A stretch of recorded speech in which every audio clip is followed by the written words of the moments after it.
ਵਾਹਿਗੁਰੂ ਜੀ ਕਾ ਖਾਲਸਾ ਵਾਹਿਗੁਰੂ ਜੀ ਕੀ ਫਤਿਹ। North America news ਦੇਖ ਰਹੇ ਸਾਰੇ ਦਰਸ਼ਕਾਂ ਦਾ ਸਵਾਗਤ ਹੈ। ਮੈਂ ਹਾਂ ਗੁਰਿੰਦਰ ਸਿੰਘ। ਖਬਰਾਂ ਦੀ ਸ਼ੁਰੂਆਤ ਕਰ ਲੈਂਦੇ ਹਾਂ ਹੈਡਲਾਈਨਸ ਦੇ ਨਾਲ।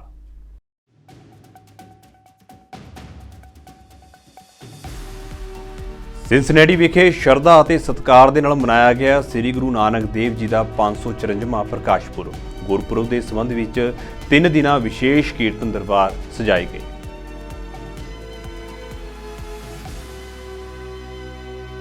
ਅਮਰੀਕੀ ਰਾਸ਼ਟਰਪਤੀ ਜੋ ਬਾਈਡਨ ਨੇ ਯੂਕਰੇਨ ਦੇ ਰਾਸ਼ਟਰਪਤੀ ਜ਼ੈਲੈਂਸਕੀ ਨੂੰ ਵਾਈਟ ਹਾਊਸ ਦੇ ਵਿੱਚ ਆਉਣ ਦਾ ਦਿੱਤਾ ਸੱਦਾ। ਫੌਜੀ ਮਦਦ ਸਮੇਤ ਕਈ ਮੁੱਦਿਆਂ ਉੱਤੇ ਹੋ ਸਕਦੀ ਹੈ ਚਰਚਾ।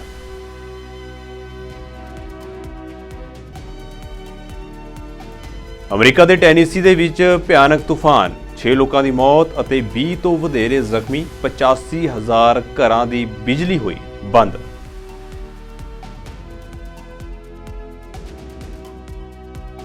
ਓਨਟਾਰੀਓ ਸਿੱਖ ਗੁਰਦੁਆਰਾ ਕੌਂਸਲ ਦੇ ਸੇਵਾਦਾਰਾਂ ਦੀ ਨਵੀਂ ਕਮੇਟੀ ਦੀ ਹੋਈ ਚੋਣ। ਸਰਦਾਰ ਓਂਕਾਰ ਸਿੰਘ ਗਰੇਵਾਲ ਬਣੇ ਨਵੀਂ ਕਮੇਟੀ ਦੇ ਚੇਅਰਮੈਨ।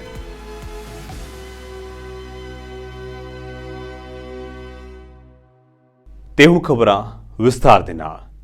ਪਹਿਲੀ ਪਾਤਸ਼ਾਹੀ ਸਾਹਿਬ ਸ੍ਰੀ ਗੁਰੂ ਨਾਨਕ ਦੇਵ ਜੀ ਦਾ 554ਵਾਂ ਪ੍ਰਕਾਸ਼ ਪੁਰਬ ਅਮਰੀਕਾ ਦੇ ਸੂਬੇ ਓਹਾਈਓ ਦੇ ਸ਼ਹਿਰ ਸਿਨਸਿਨੇਟੀ ਵਿਖੇ Gurdwara Guru Nanak society of greater ਸਿਨਸਿਨੇਟੀ ਦੀ ਸਮੂਹ ਸਾਧ ਸੰਗਤ ਵੱਲੋਂ ਬੜੀ ਸ਼ਰਧਾ ਅਤੇ ਉਤਸ਼ਾਹ ਦੇ ਨਾਲ ਮਨਾਇਆ ਗਿਆ।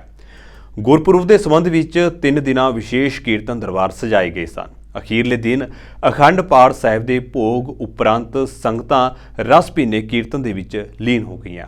ਇਨ੍ਹਾਂ ਸਮਾਗਮਾਂ ਦੌਰਾਨ ਇਨ੍ਹਾਂ ਸਾਜ਼ਾਂ ਦੀ ਸੰਗਤ ਖਾਸ ਕਰ ਬੱਚਿਆਂ ਨੂੰ ਸਿੱਖਿਆ ਦੇਣ ਦੇ ਲਈ ਵਰਕਸ਼ਾਪ ਦਾ ਵੀ ਪ੍ਰਬੰਧ ਕੀਤਾ ਗਿਆ ਸੀ। ਇਸ ਦੇ ਵਿੱਚ ਜਥੇ ਨੇ ਇਨ੍ਹਾਂ ਸਾਜ਼ਾਂ ਦੀ ਮਹੱਤਤਾ, ਇਹਨਾਂ ਨੂੰ ਕਿਵੇਂ ਵਜਾਉਣਾ ਹੈ, ਇਸ ਸੰਬੰਧੀ ਸੰਪੂਰਨ ਜਾਣਕਾਰੀ ਦਿੱਤੀ। ਸਮਾਗਮਾਂ ਦੇ ਦੂਜੇ ਦਿਨ ਨਿਸ਼ਾਨ ਸਾਹਿਬ ਦੀ ਸੇਵਾ ਉਪਰੰਤ ਗੁਰੂ ਗ੍ਰੰਥ ਸਾਹਿਬ ਦੀ ਛਤਰ ਛਾਇਆ ਅਤੇ 5 ਪਿਆਰਿਆਂ ਦੀ ਅਗਵਾਈ ਹੇਠ ਨਗਰ ਕੀਰਤਨ ਵੀ ਸਜਾਏ ਗਏ।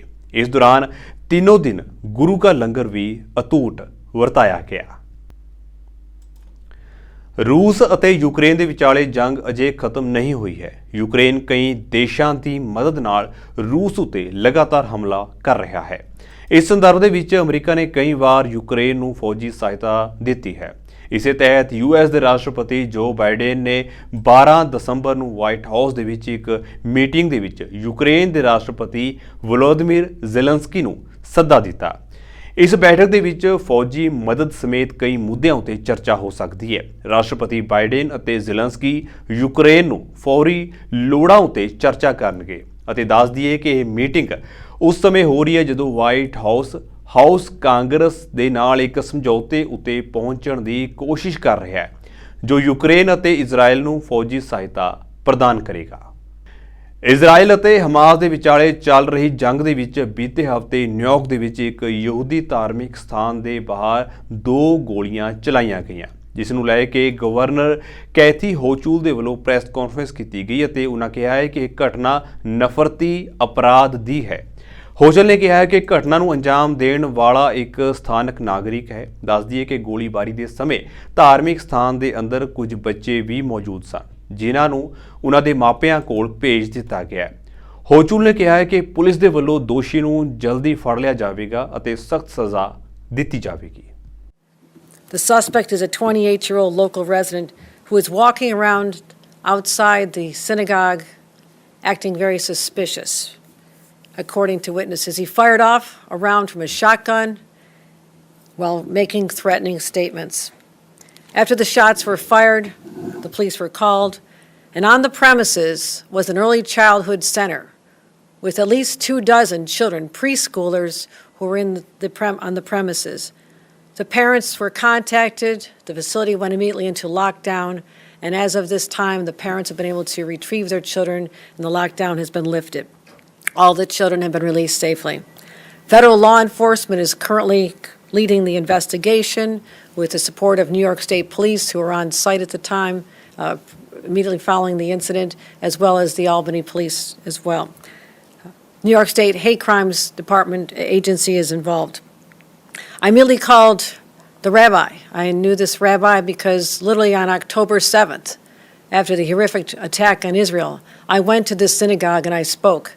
So I spoke with Dr. Rabbi Anderson tonight and assured her that the state of New York will do everything possible to restore the sense of security that her congregation needs at this time.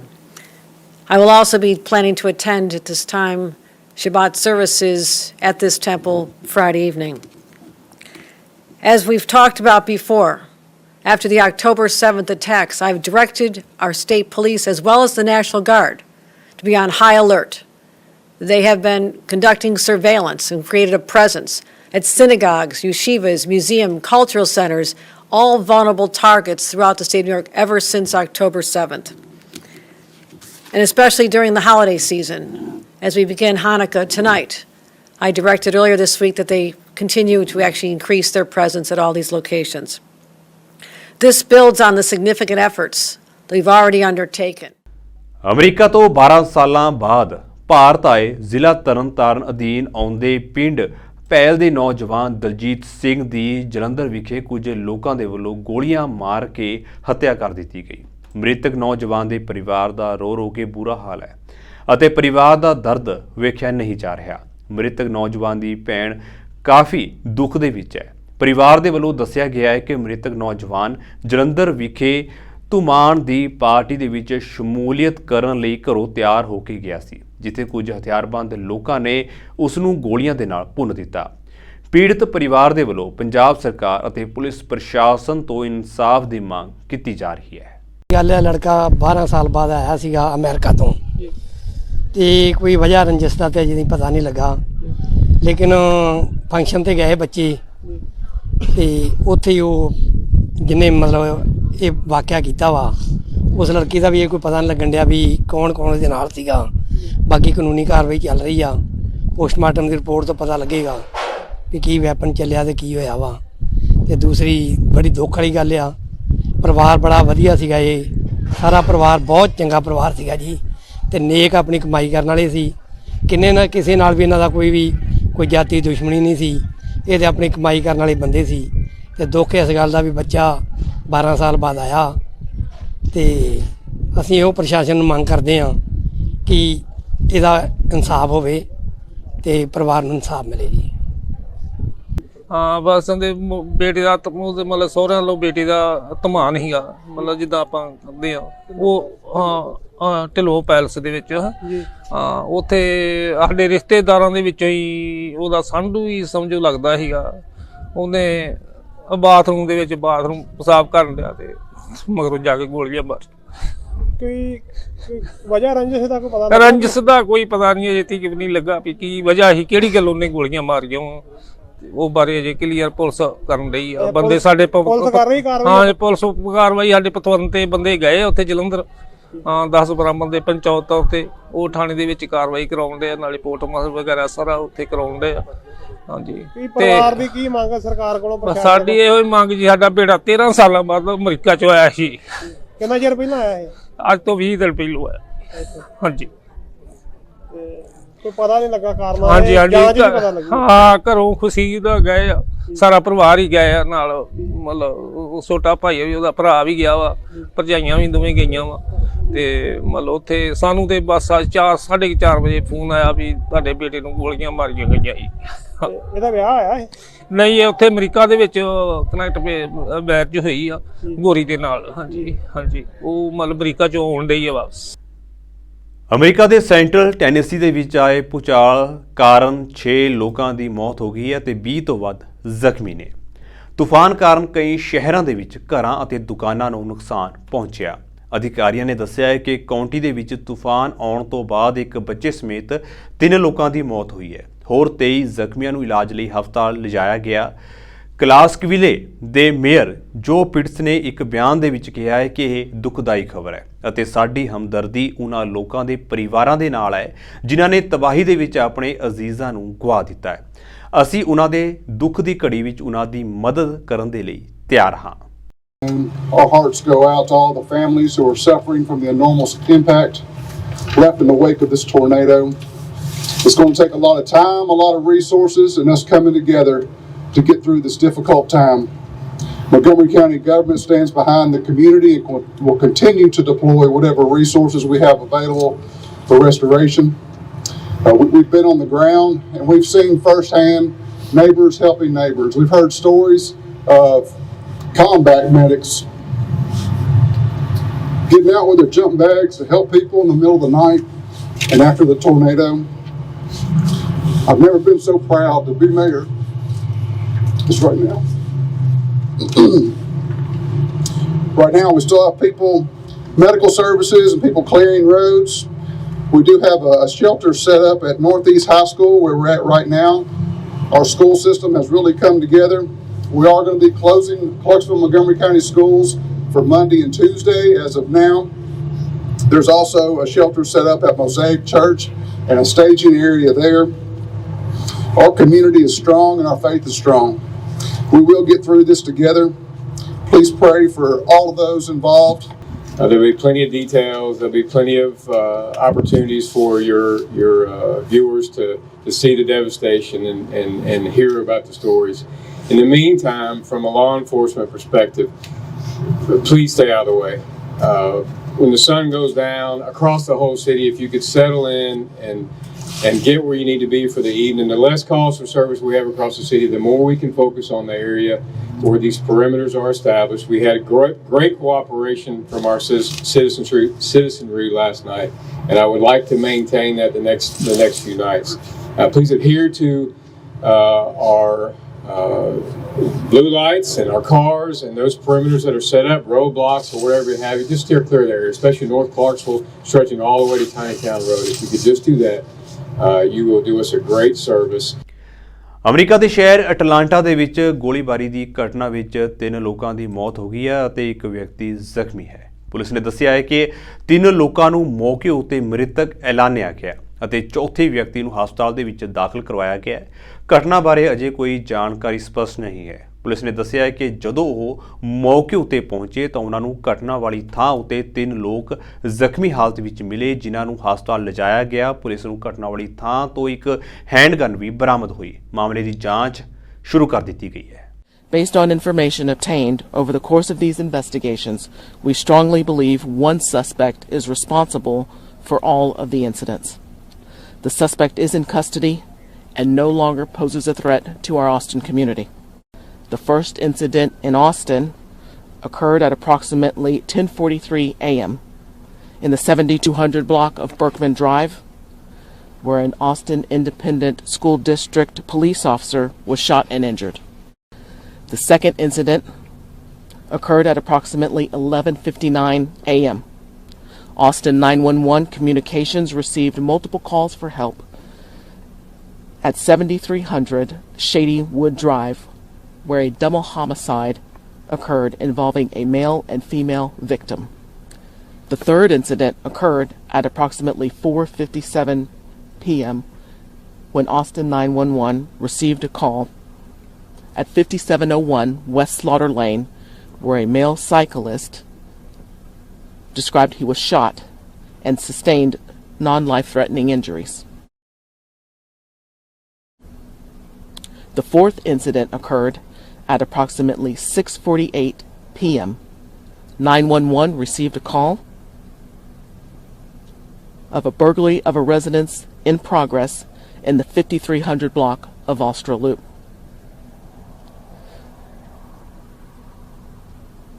The call was described as being in progress, and officers were dispatched at approximately 6:50 p.m. to a call titled Burglary Hotshot. At approximately 6:54 p.m., the initial responding officer, who was wearing an Austin Police Department uniform, arrived at the location and encountered a male suspect in the backyard of the residence. The male suspect immediately opened fire at the officer. The officer returned fire with his department-issued firearm in the direction of the male suspect. 1984 ਦੀ ਸਿੱਖ ਨਸਲਕੁਸ਼ੀ ਦੀ ਯਾਦ ਵਿੱਚ ਸਿੱਖ nation ਦੇ ਵੱਲੋਂ ਸਾਲਾਨਾ ਖੂਨਦਾਨ ਮੁਹਿੰਮ ਸ਼ੁਰੂ ਕੀਤੀ ਜਾ ਰਹੀ ਹੈ। ਇਸ ਤਹਿਤ ਇੱਕ ਖੂਨਦਾਨ ਕੈਂਪ ਬਰੈਂਪਟਨ ਦੇ ਖਾਲਸਾ ਕਮਿਊਨਿਟੀ ਸਕੂਲ ਵਿਖੇ ਲਗਾਇਆ ਗਿਆ। 25 ਸਾਲ ਪਹਿਲਾਂ ਸ਼ੁਰੂ ਹੋਈ ਇਸ ਮੁਹਿੰਮ ਦੇ ਨਾਲ ਵੱਡੀ ਗਿਣਤੀ ਵਿੱਚ ਲੋਕ ਜੁੜੇ ਹੋਏ ਨੇ ਜੋ ਸਿੱਖ ਸਿਧਾਂਤਾਂ ਅਨੁਸਾਰ ਬਿਨਾਂ ਕਿਸੇ ਭੇਦਭਾਵ ਤੋਂ ਗਰੀਬਾਂ ਦੀ ਸੇਵਾ ਕਰਨਾ ਆਪਣਾ ਪਹਿਲਾ ਫਰਜ਼ ਸਮਝਦੇ ਨੇ। ਇਸ ਦੇ ਨਾਲ ਹੀ ਪ੍ਰਬੰਧਕੀ ਕਮੇਟੀ ਨੇ ਵੱਧ ਤੋਂ ਵੱਧ ਲੋਕਾਂ ਨੂੰ ਖੂਨਦਾਨ ਕਰਨ ਲਈ ਵੀ ਪ੍ਰੇਰਿਆ ਹੈ। ਸੋ ਅਸੀਂ ਅੱਜ ਸਾਰੇ ਇੱਥੇ ਬਲੱਡ ਨੇਸ਼ਨ ਵਾਈਜ਼ ਸਿੱਖ ਨੇਸ਼ਨ ਦੀ ਕਲੀਨਿਕ ਤੇ ਇਕੱਠੇ ਹੋਏ ਹਾਂ। ਹਰ ਸਾਲ ਦੀ ਤਰ੍ਹਾਂ ਇਸ ਸਾਲ ਵੀ ਸਿੱਖ ਕੌਮ ਵੱਲੋਂ ਨਵੰਬਰ 84 ਦੀ ਯਾਦ ਵਿੱਚ ਬਲੱਡ ਡੋਨੇਸ਼ਨ ਦਾ ਕੈਂਪ ਲਗਾਇਆ ਜਾ ਰਿਹਾ ਹੈ। ਇਹ ਕੈਂਪੇਨ ਹੈ ਜਿਹੜਾ it's a campaign against genocide. So ਸਾਡੀ ਕੈਂਪੇਨ ਦੀ ਕੋਸ਼ਿਸ਼ ਇਹੀ ਹੈ ਕਿ ਜਿਸ ਤਰ੍ਹਾਂ ਦੀ ਜੈਨੋਸਾਈਡ ਸਿੱਖ ਕੌਮ ਨਾਲ ਹੋਈ ਹੈ, ਕਿਸੇ ਵੀ ਹੋਰ ਕੌਮ ਨਾਲ ਧਰਮ ਦੇ ਬੇਸ 'ਤੇ ਜਾਂ ਕਾਸਟ ਦੇ ਬੇਸ 'ਤੇ ਬਿਲਕੁਲ ਨਾ ਹੋਵੇ। ਸਾਰੇ ਇਨਸਾਨ ਨੂੰ ਆਪਣੀ ਜ਼ਿੰਦਗੀ ਜਿਉਣ ਦਾ ਹੱਕ ਹੈ। ਜੈਨੋਸਾਈਡ ਜਾਂ ਕਤਲੇਆਮ ਕਰਨ ਦਾ ਮਾਈਂਡ ਸੈੱਟ ਹੈ ਜਾਂ ਸੋਚ ਹੈ, ਉਹ ਸੋਚ ਇਸ ਦੁਨੀਆ 'ਚੋਂ ਖਤਮ ਹੋ ਜਾਵੇ। ਅਸੀਂ ਸਾਰੇ ਇੱਕ ਦੂਜੇ ਨਾਲ ਰਲ ਮਿਲ ਕੇ ਰਹੀਏ ਤੇ ਜੋ ਨਫ਼ਰਤ ਇੱਕ ਦੂਜੇ ਦੇ ਖਿਲਾਫ ਹੈ, ਉਹ ਨਫ਼ਰਤ ਇਸ ਦੁਨੀਆ 'ਚੋਂ ਖਤਮ ਹੋ ਜਾਵੇ। All human lives are very important. We should not let all human lives go. We should save the lives. And this campaign against genocide has been saving lives for the last 25 years. And this campaign has saved more than 176,000 lives during this month of November throughout Canada. And we are doing here in Ontario for the last 12 years. Actually ਦਾ reason ਹੀ ਮੈਂ ਹੋਰਾਂ ਦੀ life ਲਈ ਮੈਂ blood donate ਕਰਨਾ ਚਾਹੁੰਦਾ ਸੀ, ਤਾਂ ਕਿ ਜਿਹੜੇ ਲੋੜਵੰਦ ਆ, ਜਿਨ੍ਹਾਂ ਨੂੰ ਲੋੜ ਆ, ਉਹਨਾਂ ਨੂੰ ਮੈਂ ਬਲੱਡ ਦੇ ਸਕਾਂ ਆਪਦਾ, ਤਾਂ ਕਿ ਉਹ ਆਪਦੀ ਜ਼ਿੰਦਗੀ ਸਰਵਾਈਵ ਕਰ ਸਕਣ। ਬਰੈਂਪਟਨ ਸ਼ਹਿਰ ਦੇ ਵਿੱਚ ਰੈਂਟਲ ਪ੍ਰਾਪਰਟੀ ਦੇ ਮਾਲਕਾਂ ਨੂੰ ਨਵੇਂ ਰਿਹਾਇਸ਼ੀ ਰੈਂਟਲ ਲਾਇਸੈਂਸਿੰਗ ਪਾਇਲਟ ਪ੍ਰੋਗਰਾਮ ਅਧੀਨ ਲਾਇਸੈਂਸ ਦਾ ਨਵਾਂ ਕਾਨੂੰਨ ਪਾਸ ਕੀਤਾ ਗਿਆ ਹੈ। ਲਾਗੂ ਹੋਣ ਵਾਲੇ ਵਾਰਡਾਂ ਦੇ ਅੰਦਰ ਇਕਾਈਆਂ ਬੇਤਰਤੀਬੇ ਨਿਰੀਖਣਾਂ ਦੇ ਅਧੀਨ ਹੋਣਗੀਆਂ ਅਤੇ ਗੈਰ ਪਾਲਣਾ ਦੇ ਲਈ ਜੁਰਮਾਨੇ ਦਾ ਐਲਾਨ ਜਨਵਰੀ 2024 ਦੇ ਵਿੱਚ ਕੀਤਾ ਜਾਵੇਗਾ। ਸਿਟੀ ਆਫ ਬਰੈਂਪਟਨ ਆਪਣਾ ਨਵਾਂ ਰਿਹਾਇਸ਼ੀ ਰੈਂਟਲ ਲਾਇਸੈਂਸਿੰਗ ਪਾਇਲਟ ਪ੍ਰੋਗਰਾਮ 1 ਜਨਵਰੀ 2024 ਤੋਂ ਸ਼ੁਰੂ ਕਰ ਰਿਹਾ ਹੈ। ਪਾਇਲਟ ਪ੍ਰੋਗਰਾਮ ਦੇ ਟੀਚਿਆਂ ਦੇ ਵਿੱਚ ਸਥਾਨਕ ਆਂਢ ਗੁਆਂਢ ਦੇ ਸ਼ਾਂਤੀ ਨੂੰ ਬਣਾਏ ਰੱਖਣ ਦੇ ਵਿੱਚ ਮਦਦ ਕਰਨਾ, ਜਾਇਦਾਦ ਦੇ ਮਿਆਰ ਉੱਪਰ ਨਿਯਮਾਂ ਨੂੰ ਬਰਕਰਾਰ ਰੱਖਣਾ ਅਤੇ ਓਨਟਾਰੀਓ ਫਾਇਰ ਕੋਡ ਨੂੰ ਲਾਗੂ ਕਰਨ ਦੇ ਨਾਲ ਵਿਅਕਤੀਆਂ ਅਤੇ ਪਰਿਵਾਰਾਂ ਨੂੰ ਸੁਰੱਖਿਅਤ ਰੱਖਣਾ ਸ਼ਾਮਲ ਹੈ। That is absolutely necessary for the functioning of the city, or is it a nice to have addition? So we have a budget that really is frugal with taxpayer dollars. I'm going to share with you that there are some pressure points that we have made important investments. And because we found savings in our budgetary process, we've been able to not only deliver what is the lowest tax increase in the GTA, but we've been able to make some strategic investments in very important areas. So when I said we listened and listened relentlessly, one example of that is transit. I got on the bus with our transit manager on the busiest routes in the city, and we heard concerns about buses being packed. We have the fastest growing transit system in the country. And there's far too many buses that are full where transit riders can't get on.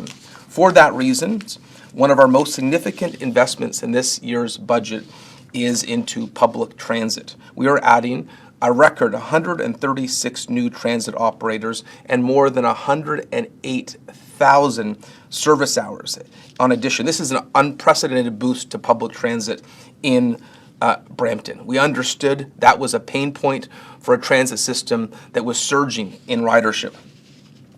I also want to note that one concern I heard from our town halls was about public safety. Our regional budget is responsible for public safety. Of course, we've already announced there'll be 135 additional new police officers and a major increase to the civilians that work at our 911 facility. But on a local level, we're also making some strategic investments to help with public safety. We're hiring new enforcement officers, bylaw officers. We're providing additional security in the downtown. But I think what is most innovative is we're using technology to help with public safety. So we are growing the number of automated speed enforcement cameras from 50 to 150. Canada ਦੇ ਵੱਡੇ ਸੂਬੇ Ontario ਦੇ ਵਿੱਚ ਸਿੱਖ ਗੁਰਦੁਆਰਿਆਂ ਦੀ ਨੁਮਾਇੰਦਾ ਸੰਸਥਾ Ontario ਸਿੱਖ ਅਤੇ Gurdwara council ਦੇ ਸੇਵਾਦਾਰਾਂ ਦੀ ਅੱਜ ਚੋਣ ਕੀਤੀ ਗਈ। ਨਵੀਂ ਕਮੇਟੀ ਦੇ ਵਿੱਚ ਸਰਦਾਰ ਓਂਕਾਰ ਸਿੰਘ ਗਰੇਵਾਲ ਨੂੰ ਚੇਅਰਮੈਨ ਬਣਾਇਆ ਗਿਆ। ਇਹਨਾਂ ਨਾਲ ਨਵੀਂ ਚੁਣੀ ਗਈ ਕਮੇਟੀ ਦੇ ਨਿਰਦੇਸ਼ਕਾਂ ਦੇ ਵਿੱਚ ਸਰਦਾਰ ਅਮਰਜੀਤ ਸਿੰਘ ਬ੍ਰੈਂਡਫੋਰਡ, ਸਰਦਾਰ ਹਰਬੰਸ ਸਿੰਘ ਜੰਡਾਲੀ, ਬੀਬੀ ਸੰਜੀਤ ਕੌਰ, ਸਰਦਾਰ ਸੁਖਦੇਵ ਸਿੰਘ ਢਿੱਲੋਂ ਅਤੇ ਨੌਜਵਾਨ ਪੀੜ੍ਹੀ ਵਿੱਚੋਂ ਰਮਨਜੀਤ ਕੌਰ ਨੂੰ ਨਾਮਜ਼ਦ ਕੀਤਾ ਗਿਆ ਹੈ। ਇਹ ਕਮੇਟੀ ਸਨ 2024 ਅਤੇ 2025 ਦੇ ਵਿੱਚ ਹੋਣ ਵਾਲੀਆਂ ਸਾਰੀਆਂ ਸਰਗਰਮੀਆਂ ਦਾ ਪ੍ਰਬੰਧ ਕਰੇਗੀ। ਨਵੰਬਰ ਦਾ ਮਹੀਨਾ ਵਰਲਡ ਡਾਇਬੀਟੀਜ਼ ਡੇ ਵਜੋਂ ਰਾਖਵਾਂ ਹੈ। ਇਸ ਦੇ ਸੰਦਰਭ ਦੇ ਵਿੱਚ ਇਸ ਮਹੀਨੇ ਇੱਕ ਜਾਗਰੂਕਤਾ ਸਮਾਗਮ ਵੀ ਕੀਤਾ ਗਿਆ। ਜ਼ਿਕਰਯੋਗ ਹੈ ਕਿ ਮਿਸੀਸਾਗਾ ਦੇ ਵਿੱਚ ਡਾਇਬੀਟੀਜ਼ ਨੂੰ ਇਹ ਵੱਡੇ ਖਤਰੇ ਵਜੋਂ ਪਹਿਚਾਣਿਆ ਗਿਆ। ਅੰਕੜਿਆਂ ਦੇ ਵਿੱਚ ਇਹ ਅਨੁਮਾਨ ਲਗਾਇਆ ਗਿਆ ਸੀ ਕਿ 2025 ਤੱਕ 6 ਦੇ ਵਿੱਚੋਂ ਇੱਕ ਵਿਅਕਤੀ ਨੂੰ ਡਾਇਬੀਟੀਜ਼ ਹੋਣ ਦਾ ਖਦਸ਼ਾ ਹੋ ਸਕਦਾ ਹੈ ਅਤੇ ਅਜਿਹੇ ਹੀ ਇੱਕ ਪ੍ਰੋਗਰਾਮ ਦੇ ਵਿੱਚ ਡਾਇਬੀਟੀਜ਼ ਕੈਨੇਡਾ ਵੱਲੋਂ ਮੁਫਤ ਟੈਸਟਿੰਗ ਕਲੀਨਿਕਸ ਲਗਾਏ ਗਏ ਨੇ ਅਤੇ ਸ਼ੂਗਰ ਬਾਰੇ ਜਾਗਰੂਕਤਾ ਵਧਾਉਣ ਲਈ ਮਾਹਿਰਾਂ ਦੇ ਵੱਲੋਂ ਜਾਣਕਾਰੀ ਵੀ ਸਾਂਝੀ ਕੀਤੀ ਗਈ। ਤੇ ਅੱਜ ਦਾ ਦਿਨ ਜਿਹੜਾ ਇਹ ਸਾਰੇ ਵਰਲਡ ਦੇ ਵਿੱਚ ਹੀ 14th ਨਵੰਬਰ ਡਾਇਬੀਟੀਜ਼ ਅਵੇਅਰਨੈਸ ਡੇ। 14th ਨਵੰਬਰ ਕਿਉਂ ਕਿ ਸਰ ਫਰੈਡਰਿਕ ਬੈਂਟਿੰਗ ਦਾ ਜਿਹੜਾ ਜਨਮ ਦਿਨ ਸੀ 14th ਨੂੰ ਵਰਲਡ ਡਾਇਬੀਟੀਜ਼ ਜਿਨ੍ਹਾਂ ਨੇ ਇਨਸੂਲਿਨ ਪ੍ਰੋਵਾਈਡ ਕੀਤੀ ਸੀ ਵਰਲਡ ਨੂੰ। It's part of our responsibility is to educate the population on healthy diets, healthy active lifestyles, and hopefully we can move the yardstick forward and create a healthier community. ਇਹ ਜਿੰਨੇ ਵੀ ਸਾਡੇ ਸਿੱਖ motorcycle club ਦੇ riders ਹਨ, ਇਹ ਇੱਕ ਦਿਨ ਅਸੀਂ ride ਕਰਦੇ ਹਾਂ ਆਪਣੇ ਆਪਣੇ ਸ਼ਹਿਰ ਦੇ ਅੰਦਰ, ਤੇ ਜਿੰਨੀ ਅਸੀਂ ਮਨੀ ਰੇਜ਼ ਕਰਦੇ ਹਾਂ, ਜਿੰਨੇ ਵੀ ਅਸੀਂ ਡਾਲਰਸ ਇਕੱਠੇ ਕਰਦੇ ਹਾਂ, ਉਹ ਇੱਕ ਡਾਲਰ ਡਾਇਬੀਟੀਜ਼ ਕੈਨੇਡਾ ਨੂੰ ਜਾਂਦਾ ਹੈ। ਸੋ ਸਾਡਾ ਇੱਥੇ ਆਉਣ ਦਾ ਮਕਸਦ ਇਹੀ ਹੈ ਕਿ ਅਸੀਂ ਵੀ ਇਸ ਜਿਹੜੀ ਇੱਕ ਕਿਸਮ ਦੀ ਜੰਗ ਹੈ ਇਹ ਚੱਲ ਰਹੀ ਹੈ ਡਾਇਬੀਟੀਜ਼ ਦੇ ਅਗੇਂਸਟ, ਇਹਦੇ ਵਿੱਚ ਆਪਣਾ ਹਿੱਸਾ ਪਾਈਏ ਤੇ ਲੋਕਾਂ ਨੂੰ ਅਵੇਅਰ ਕਰੀਏ, ਸਾਰਿਆਂ ਕੈਨੇਡੀਅਨਸ ਨੂੰ, ਆਪਣੀਆਂ ਫੈਮਲੀਜ਼ ਨੂੰ ਵੀ ਇਸ ਤੋਂ ਆਪਾਂ ਕਿਵੇਂ ਬਚ ਸਕਦੇ ਹਾਂ ਤੇ ਆਪਾਂ ਇਹਦੇ ਲਈ ਕਿਹੜੀਆਂ ਗੱਲਾਂ ਹੈਗੀਆਂ ਉਹਨਾਂ ਨੂੰ ਸਾਵਧਾਨੀ ਉਹਦੇ 'ਤੇ ਵਰਤ ਸਕਦੇ ਹਾਂ। lots of official, lots of organizations ਅੱਜ ਇੱਥੇ ਪਹੁੰਚੇ। ਉਹਨਾਂ ਨੇ ਦੱਸਿਆ ਕਿ ਰਿਸਰਚਰਸ ਜਿਹੜੇ ਆ ਉਹ ਵੀ ਬਹੁਤ ਲੱਗੇ ਹੋਏ ਆ ਕਿ Canada gave insulin to the world. ਹੁਣ ਆਈਲੈਟ ਸੈਲਸ, ਸਟੈਮ ਸੈਲਸ 'ਤੇ ਰਿਸਰਚ ਚੱਲ ਰਹੀ ਹੈਗੀ ਆ ਤਾਂ ਕਿ ਅਸੀਂ ਡਾਇਬੀਟੀਜ਼ ਦਾ ਕਿਉਰ ਲੱਭਿਆ ਜਾ ਸਕੇ। ਇਨਸੂਲਿਨ ਤੇ ਇੱਕ ਟ੍ਰੀਟਮੈਂਟ ਹੈਗਾ, ਟੈਂਪਰੇਰੀ ਟ੍ਰੀਟਮੈਂਟ, ਪਰ ਜਿਹੜਾ ਕਿਉਰ ਹੈ ਉਹ ਡਾਇਬੀਟੀਜ਼ ਦਾ ਲੱਭਣਾ ਬਹੁਤ ਜ਼ਰੂਰੀ ਹੈਗਾ। ਸਕਾਰਬਰੋ ਦੇ ਵਿੱਚ ਦੋ ਗੱਡੀਆਂ ਦਰਮਿਆਨ ਹੋਈ ਟੱਕਰ ਵਿੱਚ ਇੱਕ ਵਿਅਕਤੀ ਦੀ ਮੌਤ ਹੋ ਗਈ ਹੈ। ਇਸ ਗੱਲ ਦੀ ਪੁਸ਼ਟੀ ਟੋਰਾਂਟੋ ਪੁਲਿਸ ਵੱਲੋਂ ਕੀਤੀ ਗਈ। ਪੁਲਿਸ ਨੇ ਦੱਸਿਆ ਹੈ ਕਿ ਇੱਕ ਵਿਅਕਤੀ ਨੂੰ ਨਾਜ਼ੁਕ ਹਾਲਤ ਵਿੱਚ ਹਸਪਤਾਲ ਲਿਜਾਇਆ ਗਿਆ, ਬਾਅਦ ਵਿੱਚ ਉਸ ਨੂੰ ਮ੍ਰਿਤਕ ਐਲਾਨਿਆ ਗਿਆ। ਇਸ ਹਾਦਸੇ ਤੋਂ ਬਾਅਦ ਨੇੜਲੀਆਂ ਸੜਕਾਂ ਨੂੰ ਬੰਦ ਕਰ ਦਿੱਤਾ ਗਿਆ ਅਤੇ ਪੁਲਿਸ ਵੱਲੋਂ ਡਰਾਈਵਰਾਂ ਨੂੰ ਬਦਲਵੇਂ ਰੂਟ ਅਪਣਾਉਣ ਦੀ ਸਲਾਹ ਦਿੱਤੀ ਜਾ ਰਹੀ ਹੈ ਕਿਉਂਕਿ ਇਸ ਇਲਾਕੇ ਵਿੱਚ ਆਵਾਜਾਈ ਪ੍ਰਭਾਵਿਤ ਹੋ ਸਕਦੀ ਹੈ। ਹਾਦਸੇ ਦੇ ਕਾਰਨਾਂ ਦੀ ਜਾਂਚ ਫਿਲਹਾਲ ਚੱਲ ਰਹੀ ਹੈ। Emergency services arrived on scene and located 2 victims. They rendered assistance to each victim.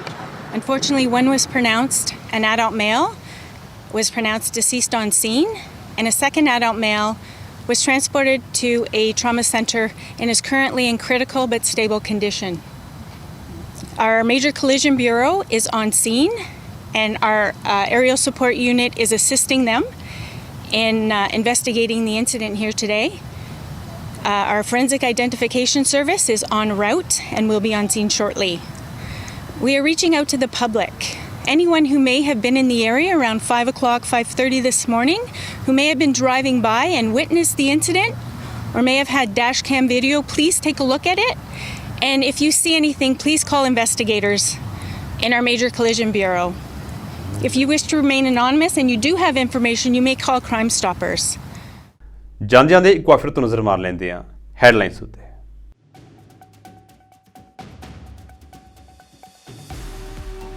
ਸਿਨਸਿਨੇਟੀ ਵਿਖੇ ਸ਼ਰਧਾ ਅਤੇ ਸਤਿਕਾਰ ਦੇ ਨਾਲ ਮਨਾਇਆ ਗਿਆ ਸ੍ਰੀ ਗੁਰੂ ਨਾਨਕ ਦੇਵ ਜੀ ਦਾ 554ਵਾਂ ਪ੍ਰਕਾਸ਼ ਪੁਰਬ।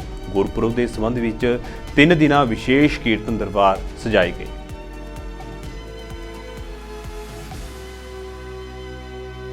ਅਮਰੀਕੀ ਰਾਸ਼ਟਰਪਤੀ ਜੋ ਬਾਈਡਨ ਨੇ ਯੂਕਰੇਨ ਦੇ ਰਾਸ਼ਟਰਪਤੀ ਜ਼ੈਲੈਂਸਕੀ ਨੂੰ ਵਾਈਟ ਹਾਊਸ ਦੇ ਵਿੱਚ ਆਉਣ ਦਾ ਦਿੱਤਾ ਸੱਦਾ। ਫੌਜੀ ਮਦਦ ਸਮੇਤ ਕਈ ਮੁੱਦਿਆਂ ਉੱਤੇ ਹੋ ਸਕਦੀ ਹੈ ਚਰਚਾ।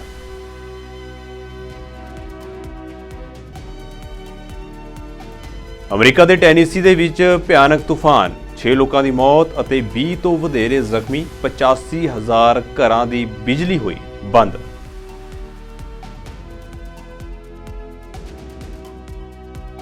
ਓਨਟਾਰੀਓ ਸਿੱਖ ਗੁਰਦੁਆਰਾ ਕੌਂਸਲ ਦੇ ਸੇਵਾਦਾਰਾਂ ਦੀ ਨਵੀਂ ਕਮੇਟੀ ਦੀ ਹੋਈ ਚੋਣ। ਸਰਦਾਰ ਓਂਕਾਰ ਸਿੰਘ ਗਰੇਵਾਲ ਬਣੇ ਨਵੀਂ ਕਮੇਟੀ ਦੇ ਚੇਅਰਮੈਨ।